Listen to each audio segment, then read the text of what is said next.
Thank you. You can't replace me. I'm not Conan O'Brien. I am here. What? Conan fans? Okay. Yeah, he got prorogued. Anyway, we have our next speaker is actually just an average, ordinary Canadian. Runs his own work from Molson. Lost his job there. Started up his own decorating, painting company. Deco painting, right, Patrick? You'll give the phone number, I'm sure. And he just wants to talk. He wanted an opportunity to speak on something that has really been passed over a lot by members of the media. Shame on that.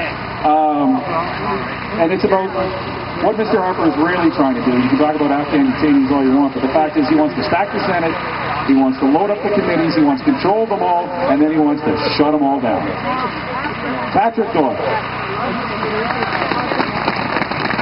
Hi, I'm happy with the Senate. I think the Senate continues to be monitoring. I've been running around all over the place, so bear with me. The Canadian Senate is equivalent to the English House of Lords, or the Upper House. And the purpose of the Upper House is to provide a sober second thought to the bills. And that has been passed in the House of Commons. Historically, the Commons made the laws, and the Lords oversaw the making of such laws to ensure that they were beneficial to the people. Senators are appointed in Canada. Most of them sit right up until they were about 75 years old. Stephen Harper has often talked about Senate reform. He's made Senate reform part of his elected platform.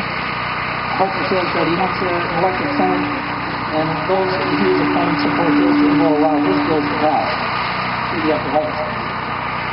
The truth of the matter is that the Senate reform, for good or ill, is not something that can happen overnight. There's new legislation such as this, and striking the Senate is not the first step towards this type of reform. As Harper would have you believe, in fact, it's getting rather complicated. Back in 1978, which is relevant terms in history, another man tried to reform the Senate and failed. That man was, of course, Doyle. Doyle took a different route to the same desired end and failed. Doyle attempted to amend the Constitution and was defeated in the Supreme Court because of the British North American Act of 1867 states the federal government cannot unilaterally change the need for the Senate without consent of the provinces, because it violates the rights of regional representation at its Senate court. Harper, however, is not trying to amend the Constitution. He is simply trying to pass legislation, and in a clever way, Harper has not proposed to change the appointed system, whereupon the Governor General appoints the Senators on the advice of the Prime Minister. He is just incorporating an election process prior to the appointment. The General Governor, or the Governor General, still has veto power. And in fact, the Prime Minister is not really bound to honor the results of an election, as he has used his persuasive powers as Governor General. The biggest problem lies in the fact that the 4 provinces objected to this legislation on the grounds of their constitutional rights. Quebec has openly voiced that they will challenge the Supreme Court, which brings us back to where Trudeau landed up and was defeated. With the belief that someone in the Harper government must understand this and knows that Senate reform is not possible without the consent of the provinces, and that they do not have the consent of at least 4 provinces.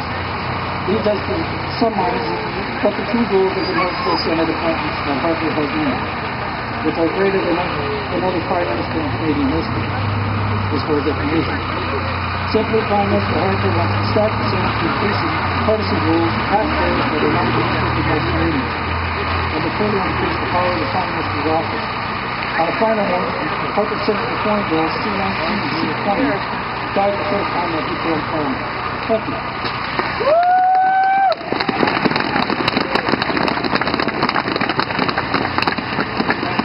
All right, thank you very much, Patrick.